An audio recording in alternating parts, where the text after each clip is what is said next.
Secretaría de Prensa de la Presidencia de la República. Bueno, definitivamente nosotros pues nos mantuvimos realizando esfuerzos a lo largo de todo el año. Sin embargo, sabemos que para esta fecha de diciembre, sobre todo el 24, el 31, hay muchísima gente que aprovecha pues, de las festividades, de la diferente actividad comercial que se genera, puntos turísticos que también se ven bastante activados para estos momentos. Entonces sabemos que la afluencia vehicular se ve incrementada y desplegamos en el mes de diciembre pues, más de 100 puntos de control diferentes. Esto fue en todo el territorio nacional, teníamos controles vehiculares, verificando que portaran los implementos de seguridad, que tuvieran sus documentos en regla, pero también teníamos puntos antidoping, puntos de control antidoping, verificando que las personas, que los conductores, pues no estuvieran bajo los efectos de ninguna bebida embriagante o cualquier otro tipo de estupefaciente.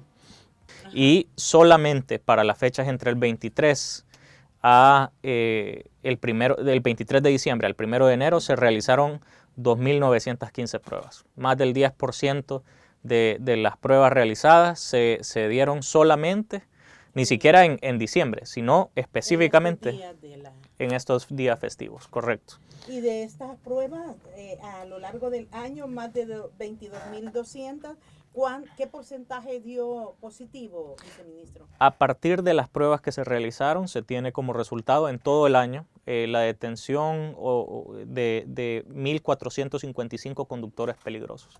Es decir, son más de 1.400 conductores que sacamos de circulación de las calles y que pues obviamente van a tener que enfrentar un juicio por conducción peligrosa, se les impone una sanción muy grave, se les decomisa su licencia, el vehículo es referido. Es decir, tiene que enfrentar todas las consecuencias de su mala decisión, de su imprudencia, pero es decir, para nosotros el objetivo no es imponer la sanción, para nosotros el objetivo es salvaguardar la vida de las personas que transitan por la calle, incluyendo estas personas que pues toman este tipo de malas decisiones o que cometen este tipo de imprudencias. Viceministro, y además de estas sanciones, en la remisión del vehículo, ¿hay algún proceso? Recuerdo que la vez pasada se hablaba de charlas a las que debían asistir, o esto es para otros casos. No, realmente la normativa lo que indica es que para que ellos puedan recuperar la licencia deben ir a clases de reeducación vial. Entonces, esto es un curso que ellos tienen que completar. Sin este curso ellos no pueden volver a tener su licencia, digamos. Entonces sí es parte del requisito que deben de cumplir luego de haber sido sancionados con este tipo de infracción. Sí, 1.455 personas que dieron positivo como conductores peligrosos y fueron 1.455 casos que se evitaron, viceministro, por una posible accidentabilidad. En el periodo, decía usted, del 23 de diciembre al 1 de enero, hubo 2.915 pruebas. Sí, correcto. Ahí, ¿qué porcentaje fue también? ¿Cuántos conductores peligrosos detectaron? Sí, bueno, nosotros para todo el mes de diciembre sacamos de circulación a 137 conductores peligrosos. Si nos referimos específicamente a la fecha del 23 de diciembre hasta donde termina el año, estamos hablando que conductores peligrosos se detuvieron 73. 73 solo para la fecha. Entonces vemos como si las incidencias de este tipo de casos se van concentrando al final del año, se van concentrando en este periodo de festejos. Obviamente nosotros queremos que las personas disfruten con sus familias de un momento que debería de ser de alegría, de festejos, y queremos evitar cualquier tipo de luto. Entonces, si vemos 137 en diciembre y específicamente del 23, son 73. Imagínense, es sí. alto el número, y eso nos demuestra esta cifra en comparación con lo que hubo en diciembre de 2021, viceministro, ¿cómo se puede relacionar? ¿Vamos mejorando o nos mantenemos con las mismas estadísticas? Sí, quizás voy a corregir aquí porque específicamente para el año 2022 fueron 84 del periodo del 23 al 1 de enero. Al 1 de enero, correcto, 84. 84 conductores peligrosos. Sí, correcto. Y durante todo el mes de diciembre, 137. Eso sí, 137, correcto. Y yo le preguntaba, estas estadísticas de diciembre de 2022 se mantienen, son menores. Vamos mejorando, viceministro, en lo que puede ser nuestro comportamiento, especialmente para evitar manejar bajo efectos de bebidas embriagantes. Bueno, esto es una pregunta que es un tanto complicada, porque si me lo preguntan a mí, el ideal es no tener accidentes. Sí. Al final estamos hablando de vidas humanas, de personas que salen lesionadas, pues de vidas que se pierden, de salvadoreños, ¿verdad? Entonces el ideal sería no tener accidentes. Sin embargo, sabemos también que el parque vehicular va creciendo año con año, a ritmos alarmantes también. Solamente para este año 2022, ya con los datos cerrados al 31 de diciembre, lo que me reporta el equipo es que pues, el parque vehicular se habría estado incrementando en un 8.5% aproximadamente. A una tasa del 8.5%, estamos hablando que en un periodo de 8 o 9 años tendríamos el doble de vehículos en las calles de lo que tenemos ahorita. ¿En 8 o 9 años? En 8 o 9, si seguimos creciendo a una tasa constante de 8.5%, estaríamos duplicando el parque vehicular, que ya de por sí es de 1.6 millones de vehículos, en 8 o 9 años. Ya para 8 o 9 años ya tendríamos 3.2 millones de vehículos en lugar de 1.6. Una capacidad de infraestructura vial para ese parque vehicular. Correcto. Y a ver, y esto es importante mencionarlo también, sobre todo cuando hablamos de accidentabilidad, porque pues obviamente el que haya un parque vehicular más grande significa que tenemos más vehículos circulando, hay más conductores, entonces se vuelve más complicado, más difícil el poder tener controladas las estadísticas, y sin embargo pues vemos que para el año 2022 sí logramos pues tener un poco controladas las estadísticas, si bien esto no es el ideal, no es lo que quisiéramos, porque nosotros quisiéramos que se eliminara por completo los accidentes. Que no hubieran accidentes. Exacto, pero el solo hecho de presentar una disminución, aunque sea leve, pues ya de por sí es bastante complicado, digamos. Se espera ir avanzando, me imagino, viceministro, junto a su equipo de trabajo y todos los gestores que por años han estado también al servicio, porque como dice usted, lo ideal es que no hayan accidentes. Pero mira, hoy por la madrugada, no sé si le cayó ahí el informe de este accidente en el que volcó un vehículo y una mujer aparentemente se durmió cuando conducía. En la ruta panamericana fue, fíjese. Sí, realmente no he visto todos los detalles del accidente, pero sí me reportaron pues este incidente que sucedió. Sabemos que pues hay diferentes, entre los principales motivos por los que se puede dar un accidente de tránsito está la distracción, ¿verdad? Está la distracción a la hora de conducir. Al final a nosotros no nos gusta llamarlos accidentes de tránsito, sino más bien siniestros viales. ¿Por qué, viceministro? Porque al final, si nosotros decimos accidente, pues pareciera que es algo que nadie tiene la culpa, que no se podía evitar. Y en realidad, si nosotros revisamos las estadísticas y vemos las principales causas por las que suceden los siniestros viales, nos damos cuenta de que todos o casi todos pudieron haber sido evitados. La principal causa es la distracción a la hora de conducir, el exceso de velocidad, el invadir carril, el no respetar las señales de tránsito, el conducir bajo los efectos de bebidas embriagantes. Entonces vemos que en realidad son cuestiones muy lejos en la lista, muy por debajo en la lista, está por ahí desperfectos mecánicos. Por ahí está, pero está muy por debajo. Las principales son cuestiones que pueden ser evitadas completamente. Tienen que ver con nuestro comportamiento cuando manejamos. Tiene que ver con nuestro comportamiento y con nuestra educación vial también. Lo están escuchando oyentes de la poderosa YSKL y quienes manejan, pues es una responsabilidad conducir, viceministro. Yo siempre digo, bueno, ¿por qué no hay tantos accidentes aéreos y por qué accidentes carreteros? Sí, y alguien me decía, no compares eso porque las vías aéreas son diferentes, pero yo les digo, sí, los accidentes aéreos son trágicos normalmente, pero los accidentes carreteros uno los puede ver todos los días, viceministro, y como que no nos compenetramos de la responsabilidad. Van leyendo los textos o texteando las personas que conducimos. Sí, definitivamente es una gran responsabilidad el conducir. Recordemos que estamos poniendo en juego la vida de nosotros mismos, pero también de cualquier otra persona que circule por la vía. Que ponemos a segunda, terceras personas. Correcto. Realmente, por ejemplo, si nosotros tomamos la situación de los conductores que deciden consumir bebidas alcohólicas a la hora de conducir, realmente pues vemos que se están poniendo en riesgo ellos, porque definitivamente lo hacen también y también es a ellos a quien queremos salvaguardar, pero el problema principal también es que están poniendo en riesgo a personas completamente inocentes. Veíamos pues el caso de, me parece que fue el 1 de enero, de un padre que iba conduciendo pues bajo los efectos del alcohol, iba en el asiento del pasajero una niña de 3 meses, y que la niña pues lastimosamente falleció a causa de esta imprudencia que se cometió. Sí, fueron entre los próximos días. Vamos a continuar y de hecho el objetivo no va a ser solamente continuar, sino que esperamos para este año lograr a una capacidad llegar a una capacidad de fiscalización de parte del BMT que pues se mantenga constante, así como se tiene en los meses de diciembre. Poder controlar de mejor manera tanto los controles pues, antidoping, los chequeos antidoping que se realizan, pero también las fiscalizaciones al transporte de carga, al transporte colectivo de pasajeros. Para nosotros es muy importante también que se cumpla con la normativa en este tipo de unidades también. Si revisamos y vemos el universo de siniestros viales que ocurren en nuestro país, vemos que el 5% de ellos están relacionados con unidades de transporte colectivo. Un 5%. Un 5%. Ajá, ajá. Cualquiera que nos escucha y que es transportista, viceministro, dice, bueno, no somos un alto porcentaje, ¿verdad? Pero el número de personas que... Correcto, el 70% de la población se traslada por medio de este tipo de unidades del transporte colectivo.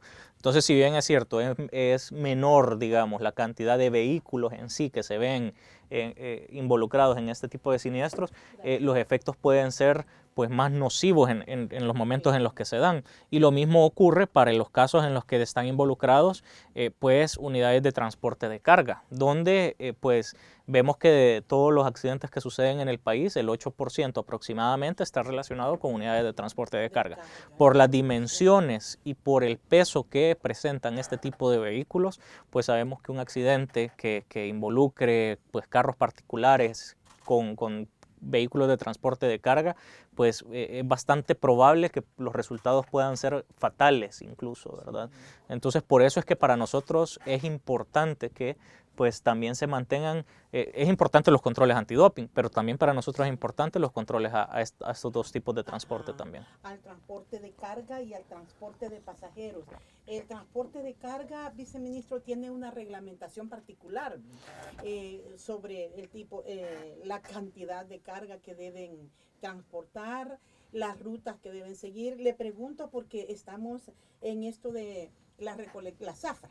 Y la denominada ruta cañera, a veces también estas unidades se quedan mal estacionadas y esto es un riesgo para la seguridad vial.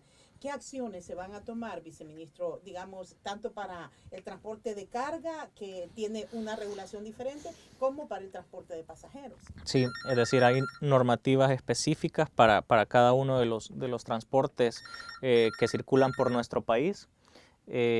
Y pues nosotros sabemos que existe la normativa, ya lo he mencionado antes, la normativa está, hay una ley de transporte terrestre, tránsito y seguridad vial, con sus respectivos reglamentos.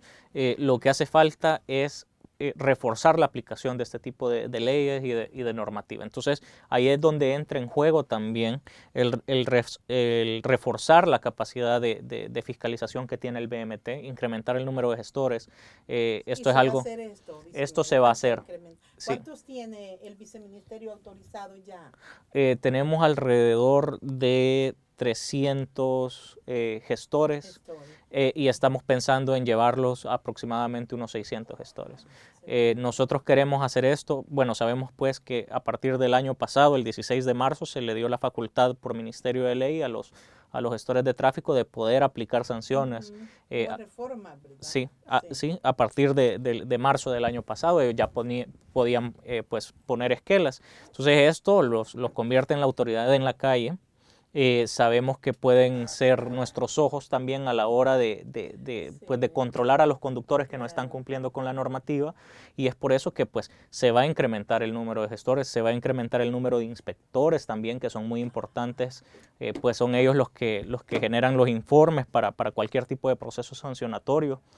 ¿verdad? Entonces vemos que todo se va a estar volcando en redoblar esfuerzos para poder controlar este tipo de situaciones y en el mejor pues, de los casos lo que estamos buscando es no solo una leve disminución, sino una disminución muy grande en cuanto a accidentabilidad. Y en el transporte de carga, viceministro, ¿quién controla, por ejemplo, que se cumplan los estándares de la cantidad de carga? ¿No hay sobrecarga en las unidades estas que transitan? No, por supuesto que sí bueno, hay que decirlo, hay transportistas en todos los rubros, en transporte colectivo y en transporte de carga que cumplen con la normativa, hay que decirlo, sí. ¿verdad? Hay quienes sí hay personas que son así. bastante responsables en cuanto al cumplimiento de la normativa. Sin embargo, siempre se encuentra personas pues que cuesta un poco el que cumplan con todas las leyes, con toda la normativa, y nosotros pues hemos realizado diferentes controles. En diciembre pudieron ver también que estábamos realizando controles al transporte de carga. Como promedio se impusieron entre 350 y 400 esquelas específicamente al transporte de carga, ¿verdad? Normalmente ahí lo que nosotros estamos verificando es que tenga los permisos correspondientes, que no presente sobredimensiones, que no presente sobrecarga, que tenga todos los implementos de seguridad, la cinta reflectiva, ¿verdad? Por las dimensiones del vehículo, y pues que todas las condiciones mecánicas de la unidad pues estén en un estado óptimo para que circule por la carretera.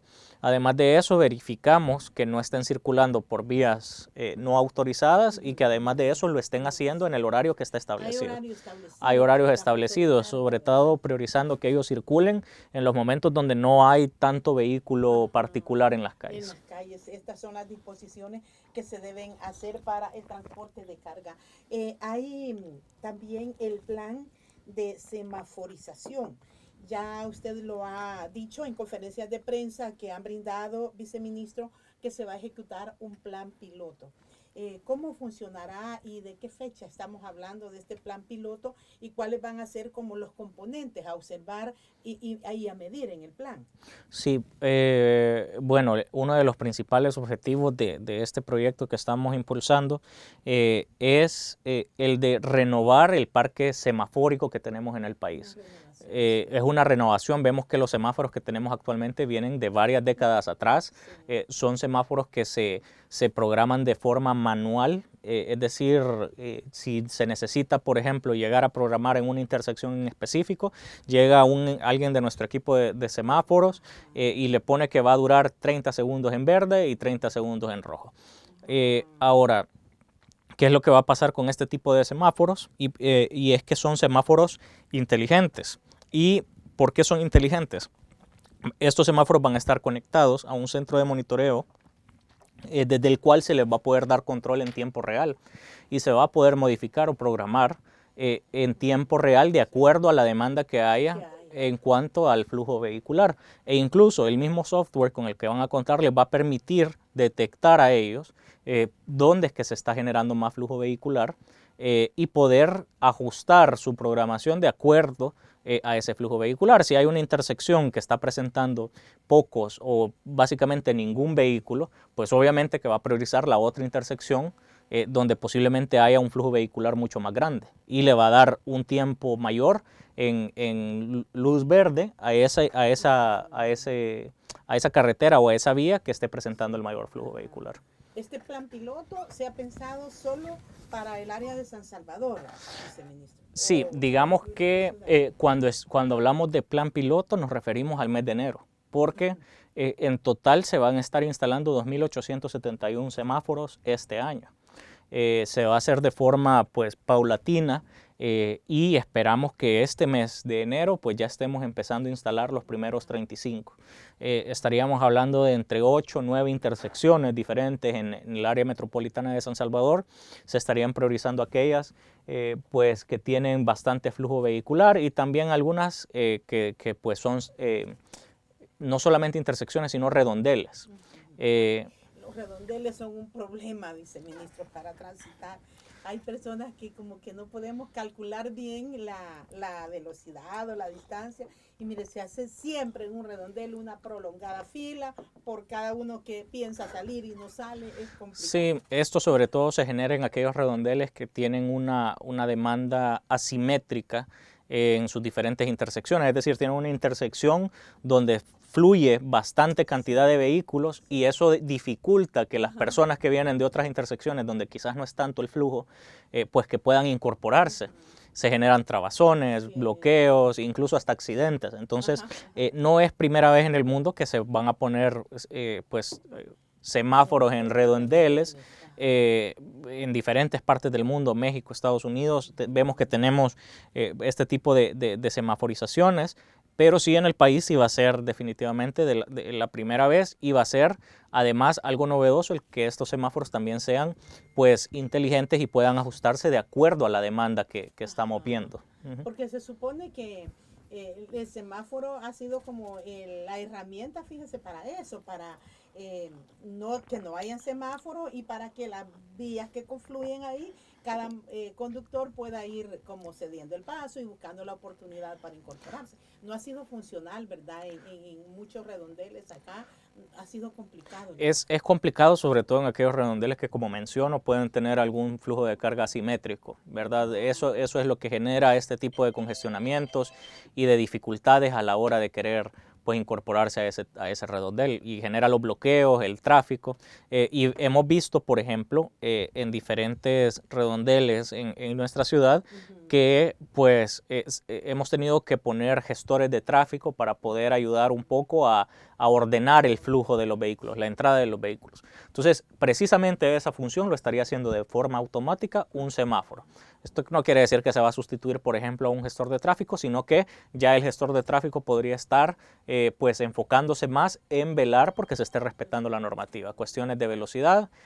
Y esto me lleva a mencionar también que todo este sistema o esta inversión que se está haciendo en cuanto a semaforización, por un lado sí es renovar el parque semafórico, pero por el otro también es instalar desde ya pues un sistema de fotomultas también. Incluye, eso le iba a preguntar, porque además de buscar dar agilidad y ordenar la circulación vehicular, se incorpora este componente, viceministro, para cuando los conductores cometan infracciones. Sí, correcto. Entonces, para nosotros este es uno de los elementos más importantes también, porque, pues como mencionaba antes, nosotros tenemos normativa, tenemos leyes. El problema es la aplicación de esta normativa.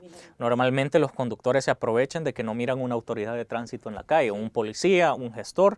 Entonces dicen, aquí no hay nadie, no veo sirenas, no veo uniformes, me voy a dar este giro en U, indebido, me voy a hacer este cruce, voy a invadir la senda del peatón, voy a ir a excesiva velocidad.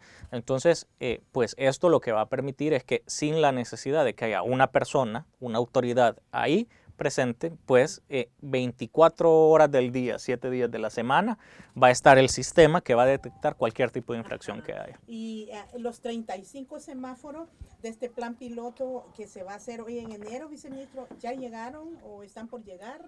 Ya están pues en el país, la mayoría de estos 35 con los que se va a iniciar.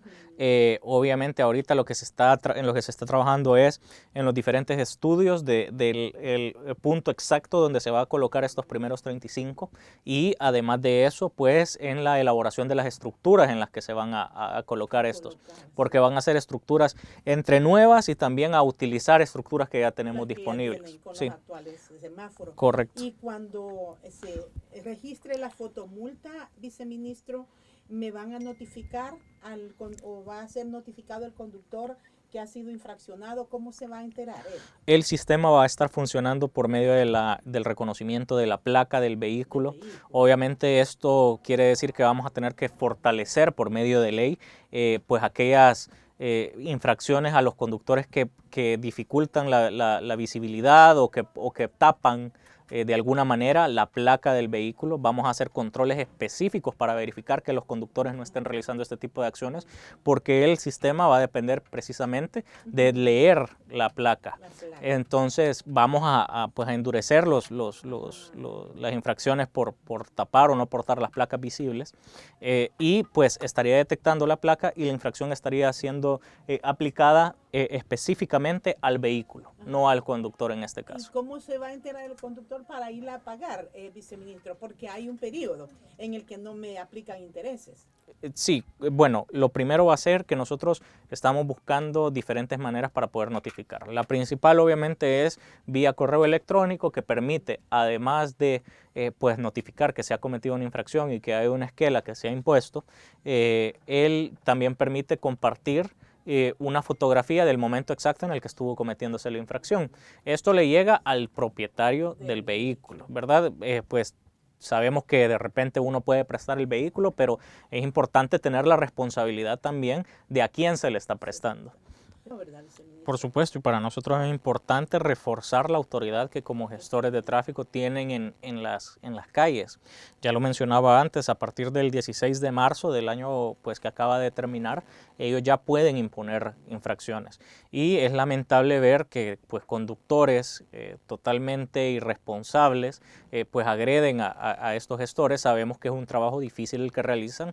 No es sencillo el permanecer en turnos prolongados, sobre todo bajo el sol también. No es un trabajo en un periodo vacacional, que sabemos que también es difícil no pasar al lado de las familias. No es un trabajo que cualquiera lo puede hacer, y por eso mismo pues el llamado siempre es a respetar a los gestores. Nosotros por eso mismo vamos a reforzar no solo el número de gestores, sino también a buscar la forma de brindarles todas las herramientas posibles. Pues estamos trabajando en conjunto con el FONAT, con la Policía Nacional Civil de Tránsito, para reforzar aquellas capacitaciones que reciben este tipo de gestores, no solamente en cuanto a la aplicación de la normativa de tránsito, sino también en cuanto pues, a la gestión de este tipo de situaciones también, ¿verdad? Sí, aquí nos están informando desde San Miguel sobre otro accidente de tránsito. Dice, un motociclista fue atropellado en la cercanía del Ingenio Chaparrastique.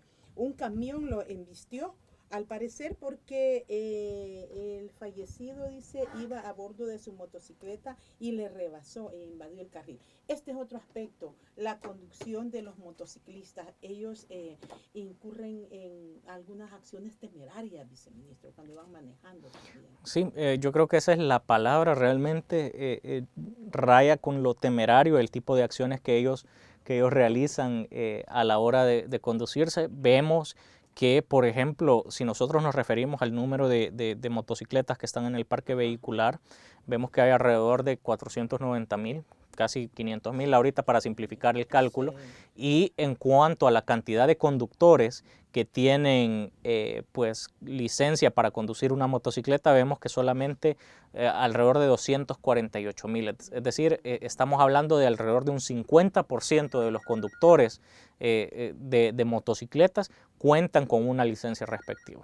Y esto abona a que pues definitivamente las personas que pues se conducen por medio de una motocicleta no cuenten con el conocimiento correspondiente para tomar las mejores decisiones, que se arriesguen más, que tomen acciones que van en contra de la normativa y en contra de su propia seguridad.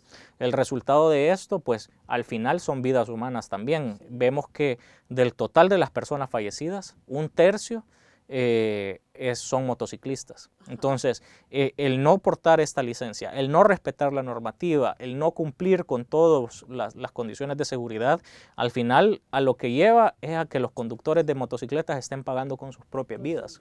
Es lamentable. Ojalá y lo tomen en cuenta y haya mayor conciencia.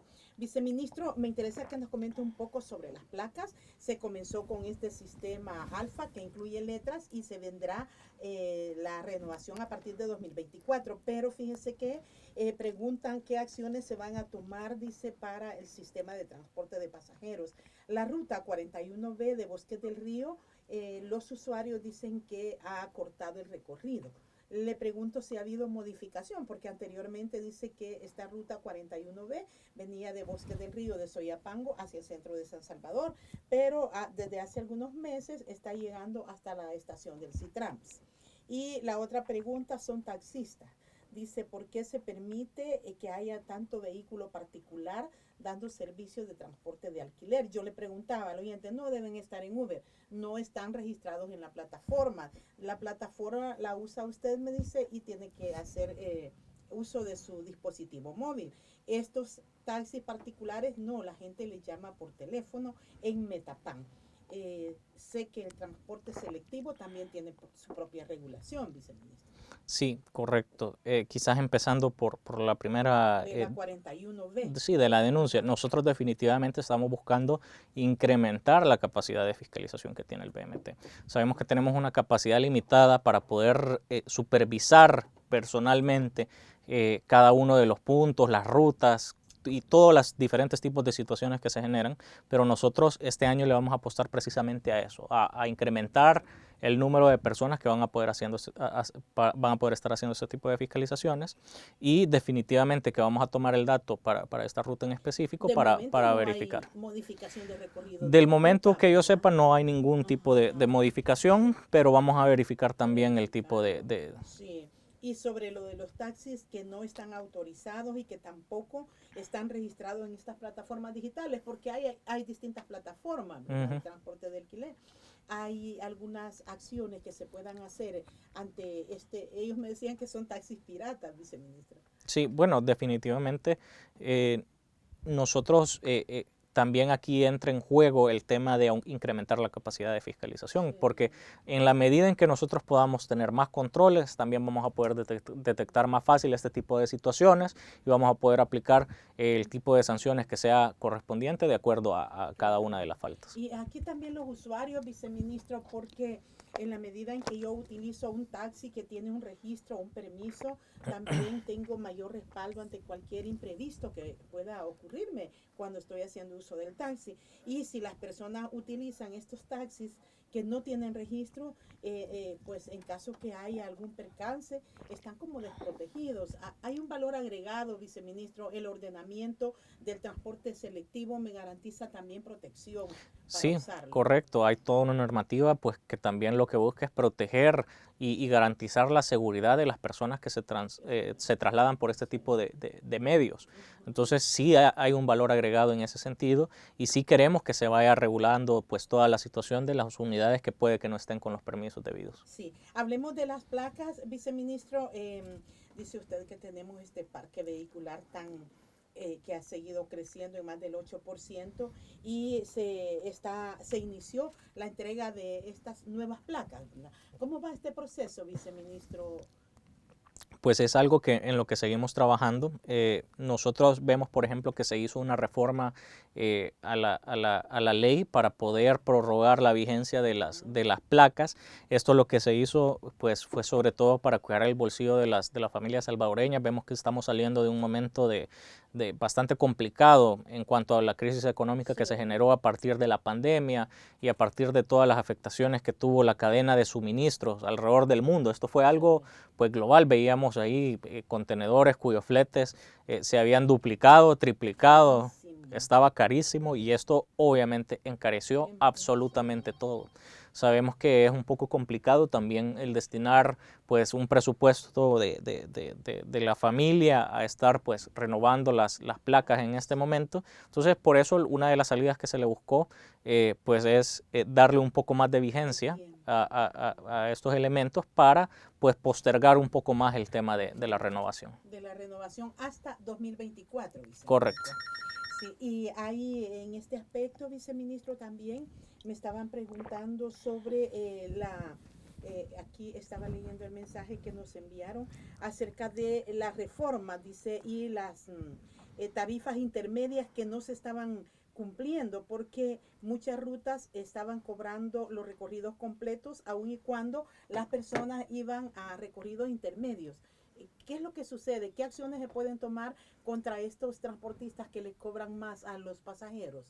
Realmente lo primero es ver las tarifas que están autorizadas, ¿verdad? Definitivamente nosotros también estamos incrementando los controles para verificar que esto suceda y también realizar pues las diferentes reformas que se necesiten a la ley, a la normativa, para poder garantizar que el BMT, además de tener un poder de fiscalización, tenga la flexibilidad suficiente para poder aplicar también pues cuotas diferenciadas. No es lo mismo pues trasladarse solamente un par de kilómetros a trasladarse entre 2 paradas de buses, una distancia considerable, digamos. Entonces entra en juego ahí la necesidad de pues este tipo de cuotas diferenciadas, nosotros lo sabemos, y por eso también estamos buscando pues diferentes reformas que también brinden este tipo de flexibilidad. Y hablando de la reforma, viceministro Reyes, hay pendiente en la Comisión de Obras Públicas la ley que fue presentada por las anteriores autoridades, pero me imagino que desde su gestión también le darán seguimiento a esta nueva normativa, que entre otras cosas busca incrementar las multas. Esto dicen que puede ser un factor que nos conduzca como bajo presión a ser más conscientes de la responsabilidad de manejar. Sí, definitivamente el incrementar las sanciones económicas es un disuasivo para las personas que no respetan la normativa de tránsito. Yo creo que es necesario el poder incrementar las infracciones. Vemos que tenemos una ley que hace décadas no había sido actualizada en este sentido. Son multas que incluso dentro de la misma ley todavía se expresan en colones. Tenemos la multa de 100 colones, que es la de 11.43, si no me equivoco, la de 300 colones, que es la de 34.29, y la de 500 colones, que es la de 57.14. Sí, entonces, ¿por qué tienen esos centavitos ahí, la de 57.14? Sí, porque es una pues, conversión directa de los 500 colones que están estipulados en la ley. Se convierten ya en dólares, ¿verdad? Se convierte ya en dólares para tener facilidad a la hora del pago también de la multa. Ahora, vemos que pues realmente para una infracción muy grave, pues realmente el pagar 57.14 es como un golpecito en la palma. Y ya continúe con su camino, y realmente eso no puede continuar de esa manera. Una infracción muy grave debería de penarse de una manera muy grave también. Entonces son reformas que en efecto ya están en estudio dentro de la Asamblea Legislativa. Sabemos que pues es un problema complejo del que estamos hablando, reeducar a toda una población, cambiar la cultura vial que tenemos en este país no es algo sencillo, y por lo tanto también requiere de soluciones complejas y pues que deben de tener suficiente estudio también. Claro, estaremos pendientes, viceministro, porque también estaba buscando, nos dijo el titular de Obras Públicas la vez anterior que estuvo en esta cabina, fíjese, el plan de movilidad, debido a lo que ocurrió con las irregularidades del CITRAMS, se requiere en el país un sistema que ayude a que todos los pasajeros tengan un mejor sistema, un mejor servicio de transporte. No ha habido nueva información sobre la alternativa que se está buscando para la movilidad. Sí, nosotros definitivamente le estamos apostando a mejorar el servicio de transporte, el servicio de transporte colectivo. Sabemos que pues hay diferentes acciones que se están realizando para poder disminuir el tráfico en la ciudad, sí, pero tenemos que atacar directamente el crecimiento en el parque vehicular, el uso del vehículo particular. Sabemos que pues, se puede incrementar, se pueden construir carreteras nuevas, se pueden expandir las que ya existen, pero definitivamente que a este ritmo en el que vamos creciendo en el parque vehicular, pues vamos a superar la capacidad de cualquier carretera. Vemos una carretera que en realidad es bastante espaciosa, como la de Los Chorros, pero que hace más de una década ya fue rebasada su capacidad. Vemos pues que ya para este año se va a estar construyendo también pues la solución que se le va a dar ahí de manera definitiva, es decir, se va a construir el viaducto en un tramo de un poco más de 1 kilómetro, lo que va a permitir alejar los vehículos de la zona de peligro de derrumbes, y además de eso se van a estar expandiendo todos los otros tramos extremos, ¿verdad? Sí, la ampliación, ¿verdad? La ampliación. Secretaría de Prensa de la Presidencia de la República.